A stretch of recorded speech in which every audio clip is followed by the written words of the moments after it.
नमस्कार. आजच्या महिला दिनाच्या समस्त भगिनींना माझ्यातर्फे हार्दिक शुभेच्छा. आपल्यासमोर doctor Manisha Rane MA PhD या आहेत आणि त्या कॉलेजच्या गोखले कॉलेजच्या माजी प्राचार्य आहेत. आणि दुसऱ्या ज्या आपल्या प्रमुख पाहुण्या आहेत त्या प्रीती देशपांडे अमेरिकेहून बोलत आहेत. तर आता डॉक्टर मनीषा राणे प्रीती देशपांडेंची मुलाखत घेतील. Now over to doctor Manisha Rane. धन्यवाद अनंता.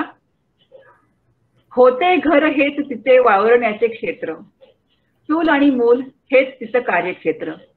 नव्हते कोणतेच स्वातंत्र्य, परंपरेच्या बेड्यांनी ती गलित गात्र.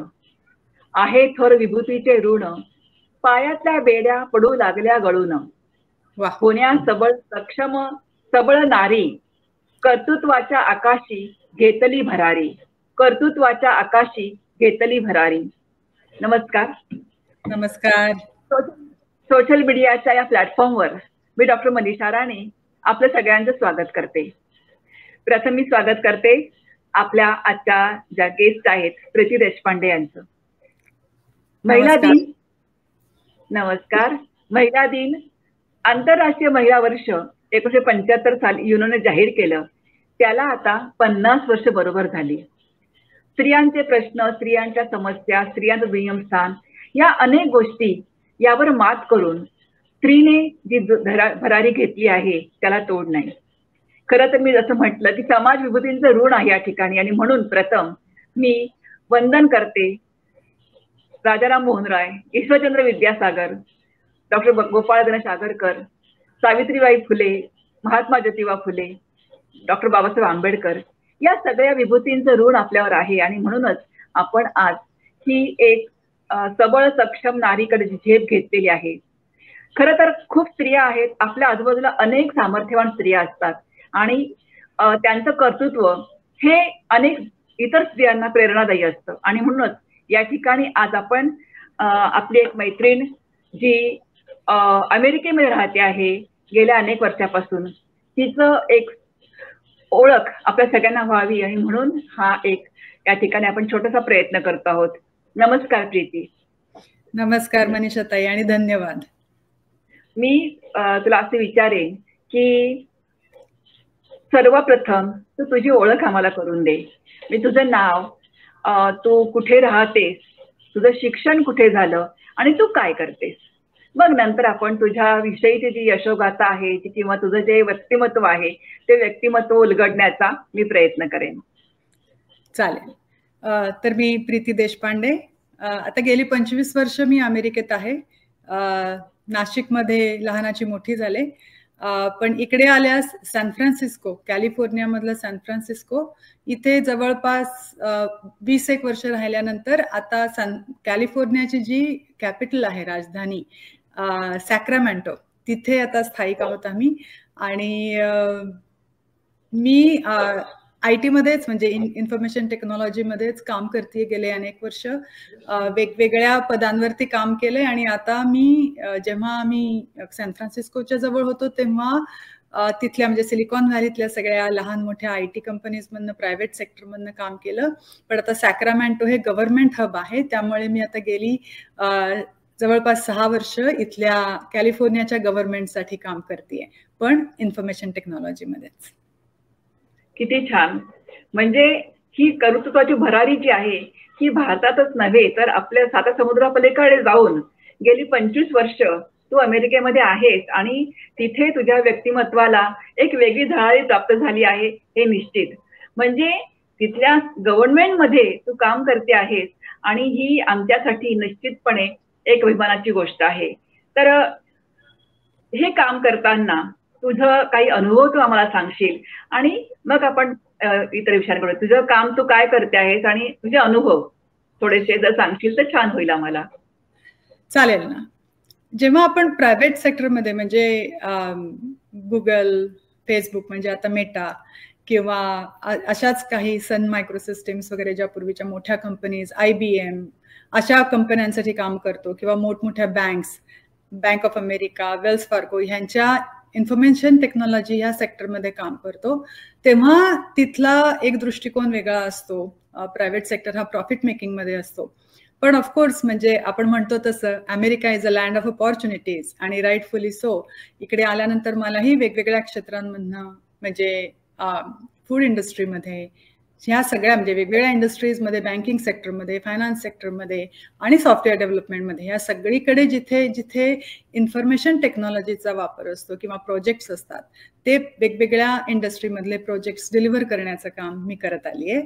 आणि आता गव्हर्नमेंट सेक्टरमध्ये काम करताना एक वेगळं समाधान मिळतं, कारण आपण इथल्या सिटिझन्ससाठी काम करत असतो. म्हणजे आपला जो टॅक्स मनी असतो तो नक्की कुठे जातोय, किंवा सरकार जे आहे, गव्हर्नमेंट आहे, ते स्टेटमधल्या वेगवेगळ्या सिटिझन्ससाठी काय काय वेगवेगळे उपक्रम राबवतं आहे हे जास्त जवळून पाहायला मिळतं.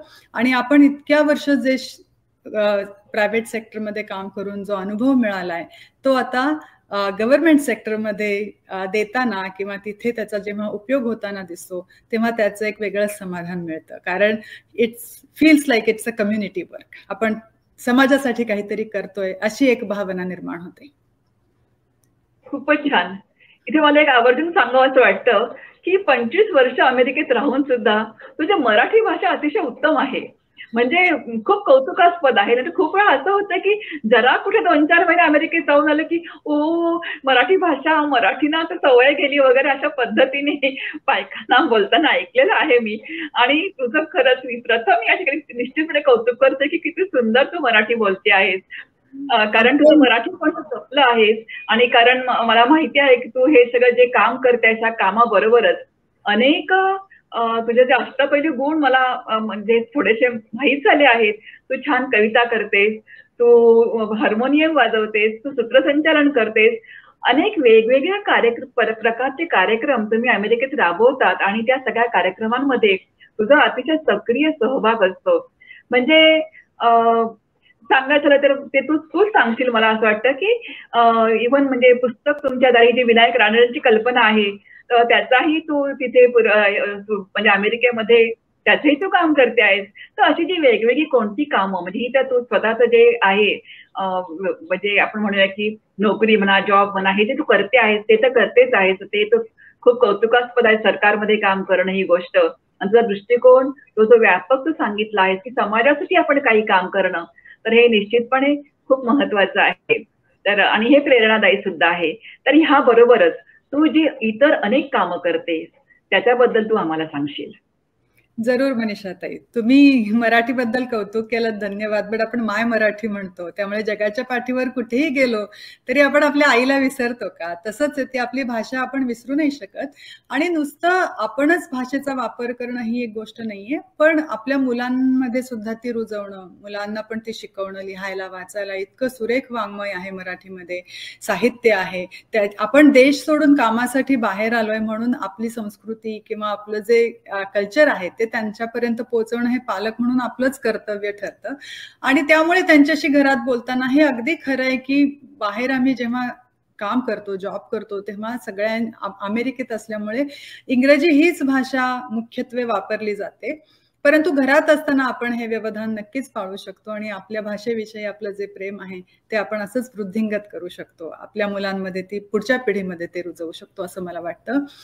आता राहिली गोष्ट कविता आणि ह्या बाकी सगळ्या गोष्टी, आपण जेव्हा आपला देश सोडून बाहेर येतो ना तेव्हा खरं तर आपल्याला आपण ज्या वातावरणात वाढलेलो असतो, ज्या सगळे संस्कार आपल्यावर वेगवेगळ्या सणावारांच्या निमित्ताने किंवा वेगवेगळ्या कार्यक्रमांच्या निमित्ताने होत असतात, ते आपण आपली भूमी सोडून दुसरीकडे गेलो ना की जास्त त्याची आठवण यायला लागते.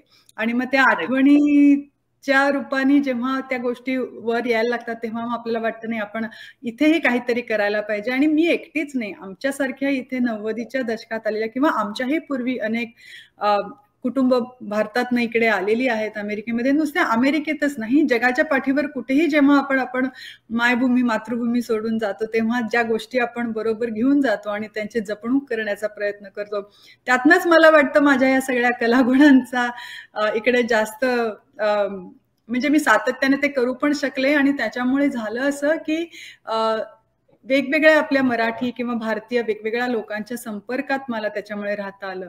संगीत हे मी लहानपणीच संगीत विशारद झाले होते. इकडे आल्यानंतर मला खूप चांगले गुरु मिळाले, त्यामुळे त्यांच्या छत्रछायेखाली, त्यांच्या मार्गदर्शनाखाली मी माझं शिक्षण पुढे चालू ठेवलं. त्यामुळे मला इकडचे जे लोकल गाणारे लोक असतात त्यांना साथ देताना, किंवा भारतातनं जे व्हिजिट करायला येतात इथे कॉन्सर्टसाठी वेगवेगळ्या, त्यांना साथ देताना तो आनंद मला मिळतो. बरेच वर्ष मी मुलांना इथे आपलं शास्त्रीय संगीत शिकवलं. गांधर्व महाविद्यालयाच्या परीक्षा इथे होतात, आता ते सेंटर आहे, त्यामुळे पुढच्या पिढीमध्येही ते रुजवता येते आणि खूप छान करतायत मुलं हे सगळं आपलं भारतीय वेगवेगळं जे संगीत आहे ते. आणि दुसरी गोष्ट अशी आहे की नुसतं भारतीय संगीत असंच नाही, त्याच्या जोडीला ते वेस्टर्न पाश्चात्य संगीत पण शिकत असतात, पियानो शिकतात, वेगवेगळी वाद्य शिकतात आणि त्यामुळे एकमेकांबरोबर ती देवाणघेवाण होऊन हे संगीताचं क्षेत्र पण अजून तसंच विस्तृत होत आहे. लिखाणाबद्दल म्हणाल तर मराठी ही खूप जवळची भाषा पहिल्यापासूनच असल्यामुळे, शाळेत असल्यामुळे, वेगवेगळ्या विविध गुणदर्शनाच्या कार्यक्रमातून भाग घेतल्यामुळे, संगीतात म्हणजे गाण्याच्या असू देत, वक्तृत्वाचे असू देत, स्पर्धांमधनं भाग घेतल्यामुळे तसं वाचन चांगलं होतं. घरातनं आईबाबांचं खूप प्रोत्साहन होतं. माझे बाबा नाटकात कामं करायचे. आईचं तर वाचन खूप प्रगाढ आहे, ती पुण्याची असल्यामुळे तिच्याकडनं ते एक वेगळं कल्चरल बॅकग्राऊंड आलं आणि त्यामुळे असं आपण काही वेगळं करतोय असं कधी वाटलंच नाही. मला असं वाटतं तेच मी इकडे आल्यावर चालू ठेवलं वेगवेगळ्या माध्यमातून. आणि जेव्हा मी म्हणलं तसं की आता तर आपली खूप लोक इथे झाली आहेत, म्हणजे आम्ही कुठल्याही शहरात गेलो तरी हाक मारली तर एक 5-50 कुटुंब, फक्त मराठीच असं नाही म्हणत मी, पण भारतीय कुटुंब जमतात. पण जेव्हा आम्ही सुरुवातीला आलो तेव्हा एवढी माणसं, एवढी लोक नव्हती, त्यामुळे मग कोणी भेटलं तर ते सांभाळून ठेवायचे संबंध, ते वृद्धिंगत करायचे आणि त्याच्यासाठी मग ह्या सगळ्या माध्यमांचा वापर करायचा. आणि कविता लिखाण पण असंच 9वी-10वीत असताना कधीतरी सुरू झालं. मी मागे पण एकदा जेव्हा पुस्तकाचं प्रकाशन झालं तेव्हा म्हणलं होतं की मी कवितेला नाही निवडलं, कवितेने मला निवडलं व्यक्त होण्यासाठी आणि म्हणून मी कविता लिहिते. पण ते शेवटी एक तुम्ही कुठलंही कोणीही म्हणजे संवेदनाक्षम मन असेल किंवा एक साधारण आजूबाजूच्या परिस्थितीचा आढावा घेऊन त्याच्यामध्ये रुजून काहीतरी व्यक्त करण्याचा स्वभाव असेल तर कुठलं ना कुठलं तरी माध्यम निवडलं जातं. त्याच्यामध्ये कविता ही एक आहे आणि मला असं वाटतं की कवितेने मला बरीच साथ दिली आहे व्यक्त होण्यासाठी. त्यामुळे काही लिहिलं हातातनं. एखादी कविता म्हणून दाखव ना. अरे वा, चालेल. ऍक्च्युली आता हे लावायला पाहिजे कारण वाचताना चष्मा लागतो. ऍक्च्युली मी स्त्रियांसाठीच म्हणजे महिला दिनाच्या निमित्तानेच काही मला वाटतं 1 वर्षापूर्वी वगैरे ही कविता लिहिली होती. त्यामुळे ही मला वाटतं ही चांगला योग आहे की तुम्ही मला कविता म्हणताय आणि ही एक कविता आहे. तर ही सर्व महिलांसाठी, तुम्ही सुरुवातीला तुमच्या प्रस्तावनेत जसं सांगितलं तसं ह्या सगळ्यांचे आशीर्वाद आहेत आपल्यावर. आज आपण आपल्या पायावर जे खंबीरपणे उभा आहोत, पण एक स्त्री म्हणून जगताना किंवा स्त्री म्हणून हे जग सोडून जाताना आपण काय म्हणून जगू शकतो किंवा काय देऊन जाऊ शकतो असं काहीसं व्यक्त करणारी ही कविता आहे. बघा तुम्हाला आवडतीये का? तू निर्झर झरझरणारा, तू निर्झर झरझरणारा, तू प्रेमबंध जुळणारा, मंतरलेल्या आयुष्यातील सुगंध दरवळणारा. तू निर्झर झरझरणारा, तू प्रेमबंध जुळणारा, मंतरलेल्या आयुष्यातील सुगंध दरवळणारा. तू कारंजे हास्याचे, तू कारंजे हास्याचे, तू चांदणे शुभ्र नभीचे, तू मायेचा स्पर्श ओला, तू शक्ती सामर्थ्य मनीचे. तू कारंजे हास्याचे, तू चांदणे शुभ्र नभीचे, तू मायेचा स्पर्श ओला, तू शक्ती सामर्थ्य मनीचे. तू भोळी हळवी साध, तू भोळी हळवी साध, तू कणखर खंबीर हात. तू भोळी हळवी साध, तू कणखर खंबीर हात, तू अवघड वळणावरची आशेने भरली वाट. तू असतेस नसता नाही. आपल्या पणज्या आज्या यांचा वारसा आपण ऐकून आपल्यामध्ये ते रुजत असतो. त्यामुळे त्या नाहीयेत पण त्या असतातच आपल्यामध्ये कुठल्या ना कुठल्या रूपाने. त्यालाच हे म्हटलेलं आहे की तू असतेस नसता नाही, तू हसतेस रडता नाही. तू मूर्तिमंत जणू चैतन्य, तू उरतेस सरता नाही. निसर्गाने हा आपल्याला जे वरदान दिलेलं आहे मातृत्वाचं, नवनिर्मितीचं, त्याच्यामुळे आपण जरी आयुष्य संपून दुसरीकडे पहिला तिला गाठला असला तरी सुद्धा आपल्या मुलांच्या रूपाने, पुढच्या पिढीच्या रूपाने आपण कुठे ना कुठल्या रूपामध्ये उरतच असो. जसं आपण म्हटलं पणत्यांचं रूप आपल्यामध्ये असतं, तसंच आपली काही ना काही देणगी आपण मागे ठेवून जात असतो.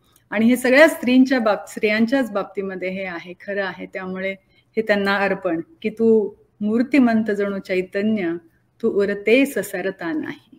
धन्यवाद. किती छान, फारच सुंदर. मी खरं अगदी निशब्द झाले आहे. म्हणजे तुझं मराठी भाषेचं प्रेम आणि हे प्रेम, मराठी भाषा निश्चितपणे जिवंत राहणार आहे. आज आपण जे सारखं म्हणतो की भाषेचं काय होणार, भाषेचं काय होणार, तर खात्री आहे की तुम्ही जे अमेरिकेमध्ये दूरदेशी राहून इतकं प्रयत्न करत आहात आणि आपली भाषा संस्कृती जिवंत ठेवण्याचा प्रयत्न करतात, याला निश्चितपणे आमच्या सर्वांतर्फे तुला खूप खूप शुभेच्छा या निमित्ताने मी देईन. दुसरं मला सांग की तू काहीतरी पुस्तकांचं म्हणजे पुस्तक जे आपल्या भेटीला याच्याबद्दलही तू काम करते आहेस. हो, काय आहे? म्हणजे आपलं नाशिकच्याच कुसुमाग्रज प्रतिष्ठानचं जे ग्रंथ आपल्या भेटीला हे जे त्यांचा एक उपक्रम आहे, तो विनायक रानडे यांच्या, म्हणजे जेव्हा मी माझ्या काव्यसंग्रह प्रकाशित झाला तेव्हा विनायक रानडे यांची नाशिकला असल्यामुळे ओळख झाली. त्यांचं कार्यक्षेत्र खूपच मोठं आहे या बाबतीत. कुसुमाग्रज प्रतिष्ठानला मी जेव्हा भेट दिली तेव्हा समजलं की हा उपक्रम त्यांनी चालू केलाय. आणि जसं मी म्हणलं तुम्हाला, मी एकटीच मराठी भाषेवर प्रेम करणारे नाही, माझ्यासारखे असंख्य लोक इथे आहेत. त्यामुळे अशीच सगळी लोक जमून आम्ही एक समूह तयार केला आणि ज्याच्यामध्ये आम्ही विनायक रानड्यांशी संपर्क करून हे वेगवेगळ्या भागांमध्ये ग्रंथ तुमच्या दारी ह्या योजनेतर्फे किंवा हा जो एक उपक्रम आहे त्याच्यातर्फे काही पुस्तक पेट्या, त्यांनी ग्रंथ पेट्या इकडे पाठवल्या. तर एका फॅमिलीनी $100 डोनेशन द्यायचं आणि त्याच्या बदल्यात त्यांना 25 पुस्तकांची पेटी मिळणार, ग्रंथपेटी मिळणार. असं करून 15, 20, 30 जे काही लोक एक फॅमिलीज एकत्र येतात ते डोनेशन देऊन एक पेटी त्यांच्याकडे, मग ती पेटी रोटेट सगळ्यांकडे फिरते ती. म्हणजे त्यामुळे तुम्ही जरी एका ग्रंथपेटीसाठी डोनेशन दिलं असलं तरी सुद्धा तुम्हाला वेळेला 20-25 वेगवेगळ्या ग्रंथपेट्या, 25 पुस्तकं ज्याच्यात असतात ते वाचायला मिळतात. आणि ह्याच्यामुळे आमची जी वाचनाची, म्हणजे पूर्वी कसं व्हायचं, भारतात गेलं की 1-2-5 किलो जागा ठेवा बॅगेमध्ये, कारण पुस्तकं न्यायची तिथनं भरून, किंवा कोणी येणार असेल तर त्यांना पुस्तकांची यादी पाठवायची की ही पुस्तकं घेऊन या. पण आता ह्या उपक्रमामुळे आम्हाला इतकं छान छान वाचायला मिळतं आणि त्याच्याची निवड आहे पुस्तकांची ती फार चोखंदळ आहे. त्यांनी कुठल्याही पुस्तकांचं रिपिटेशन नसतं, त्यामुळे वेगवेगळ्या क्षेत्रातलं, म्हणजे अगदी अच्युत गोडबोले यांच्या काय म्हणतात ते मानसिक ह्याच्यापासून वेगवेगळे विषय असून काही काव्यसंग्रह असतात, काही प्रवास वर्णनं असतात, तर अशा वेगवेगळ्या गोष्टी वाचायला मिळतात. बऱ्याचदा जुनी पुस्तकं जी वाचलेली असतात, पुलंची, वपूंची किंवा ऐतिहासिक काही पुस्तकं वाचलेली असतात ती त्या लिस्टमध्ये येतात आणि दरवेळेला एक वेगळं काहीतरी वाचल्याचा आनंद मिळतो. तर हा उपक्रम आमच्यासारख्या बऱ्याच फॅमिलीज इथे आहेत, कुटुंब आहेत जी संलग्न आहेत या उपक्रमाशी, आणि त्याचा आम्ही हा फायदा घेत असतो. आणि आता तो छान वाढत चाललाय तो प्रपंच. म्हणजे तुझं जे सगळं नाशिकची आहे, हा आणखीन आमच्यासाठी फारच आणखीन मोठी अभिमानाची गोष्ट आहे की ते नाशिकची आहे. हो. आणि मग तुझं शिक्षण कुठं नाशिकला? मी ऍक्च्युली KTHM कॉलेजला ग्रॅज्युएशन झालं, पण माझा कॉम्प्युटर हा विषय असल्यामुळे आणि मग लवकरच लग्न 20व्या वर्षी झालं, लवकरच इकडे आलो, म्हणजे 25व्या वर्षीच असताना इकडे आले आणि बाकी सगळी कारकीर्द इकडेच झाली. पण कॉम्प्युटर हे अगदी नवीन होतं तेव्हा आणि त्यामुळे तो विषय मी घेतल्यामुळे मला असं वाटतं की ही मला एक दिशा मिळाली. अच्छा अच्छा, ओके ओके. म्हणजे 25 वर्षाहून जवळजवळ 25 वर्ष होऊन गेले की तू अमेरिकेमध्ये राहते आहेस आणि तिथे हा सगळा तुझ्या व्यक्तिमत्वाचा जो विकास झाला, म्हणजे तू व्यक्तिमत्व तुझं विकसित तू केलंच आहेस, प्रश्नच नाही. म्हणजे अष्टपैलू व्यक्तिमत्व ज्याला म्हणतात, असं अष्टपैलू व्यक्तिमत्व तुझं या निमित्ताने आपल्या दर्शकांसमोर मांडण्याची जी मला संधी मिळालेली आहे ही निश्चितपणे खूप छान आहे असं मला वाटतं. की तू म्हणजे नुसतं जॉब तर सगळे, पण याबरोबरच या सगळ्या ज्या आपण समाजकारण, अर्थकारण, राजकारण नाही म्हणतात, पण समाजकारण, सांस्कृतिक आणि सामाजिक क्षेत्र या सगळ्याच क्षेत्रामध्ये तू अगदी लिलया फिरते आहेस असं दिसतं. तर तुझा हा जो काय म्हणू आपण की तुझी जी एक व्यक्तिमत्व आहे, या व्यक्तिमत्वातनं आपल्या अनेक मैत्रिणींना नक्कीचपणे प्रेरणा मिळेल की आपण सुद्धा खूप कसं असतं की शेवटी आपण नेहमी म्हणतो मला वेळ नाही वेळ नाही वेळ नाही काय काय करू, पण म्हणजे हे जे तुझं काम आहे की स्वतःच्या कामाबरोबर तू इतरही जे तुझे छंद जोपासते की इतरही जे सामाजिक आणि सांस्कृतिक काम करते आहेस, हे अनेकांना प्रेरणा देईल की हो अरे ही करते आपण का करू शकत नाही. तर वेळ सवड आवड अशी सवड काढतो, पण ती सवड काढण्यासाठी आपल्याला प्रेरणा मिळाली पाहिजे. खूप वेळा असतं की जाऊ दे मला कंटाळा आला, तर हा जे आहे ते नक्की हे प्रेरणादायी आहे अशी मला खात्री आहे. तू हार्मोनियम पण वाजवतेस, म्हणजे बघ ना, असं पहिले म्हणूया असंच की लिहिते आहेस, कविता करते आहेस, हार्मोनियम वाजवते आहे, सूत्रसंचालन करते आहेस, अरे किती आहे हे. म्हणजे एका तुझ्या स्वतःच्या याच्याबरोबर हे सगळं करू शकते आहेस आणि निश्चितपणे मला खात्री आहे की तुला या सगळ्यामध्ये तुझ्या घरच्यांची साथ नक्कीच असणार आहे. तर या निमित्ताने तू आपल्या मैत्रिणींना काय संदेश देशील? संदेश म्हणजे मला असं वाटतं ना की आवड असेल तर सवड काढता येते हे तर आहेच, पण हे आपलं आयुष्य आहे. आपल्या आयुष्यामध्ये घरासाठी, दारासाठी, मुलांसाठी करताना आपण आपल्यासाठी, स्वानंदासाठी, स्वांत सुखाय असं काही करू शकतो का? आणि ते करत असताना आपण आपल्या आजूबाजूच्या लोकांना तो आनंद देऊ शकतो का? कारण आपण आनंदी असू तरच आपण बाकीच्यांना आनंदी ठेवू शकतो. आपण निरोगी असू, आपण आपल्या तब्येतीची काळजी घेतली तरच आपण घरातल्या लोकांची काळजी घेऊ शकतो. त्यामुळे माझ्या सगळ्या सख्यांना एवढंच एक सांगणं आहे की तुम्ही कितीही व्यस्त असलात कामामध्ये तरी स्वतःला आवडणारी एखादी गोष्ट करण्याचा प्रयत्न करा. त्यातून जो आनंद तुम्हाला मिळेल, तुमच्या चेहऱ्यावरचा आनंद बघून जे घरच्यांना मानसिक आनंद मिळेल, त्यातून ह्या गोष्टी अशाच फुलत जातील.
म्हणजे दर्शक हो, हे जे विचार आहेत की तुमचा आनंद, तुम्ही आनंदी असाल तर इतरांना आनंद ठेवू शकाल, तुम्ही चांगल्या असाल, तुम्ही निरोगी असाल, तुम्ही सुदृढ असाल तर इतरांना तुम्ही प्रेरणा देऊ शकाल आणि स्वतःचं जीवन हे तुमचं जीवन आहे ते विकसित करणं, फुलवणं हे आपल्या हातामध्ये आहे.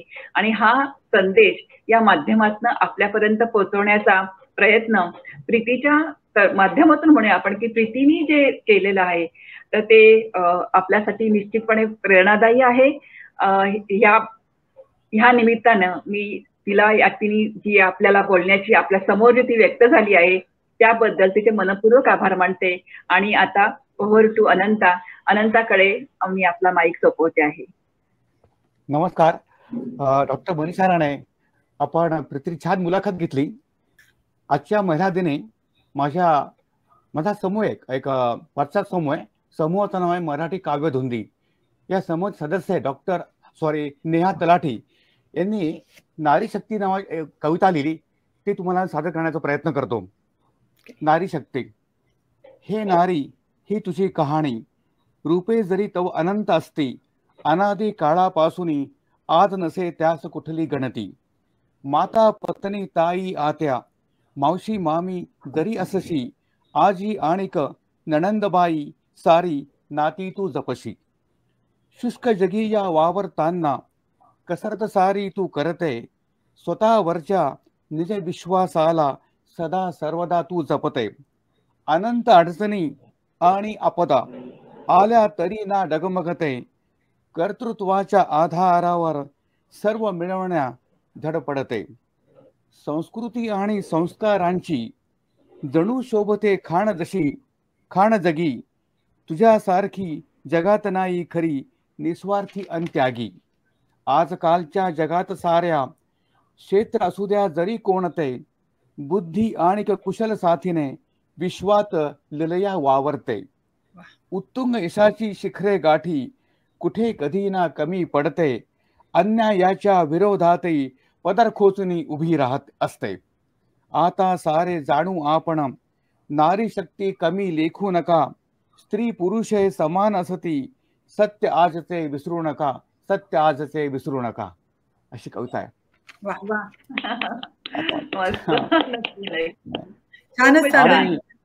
आणि मुख्य म्हणजे आज प्रीती देशपांडे यांनी त्यांचे छान विचार व्यक्त केले. एक अष्टपैलू व्यक्तित्वाच्या ओळख आपल्याला आज झाली.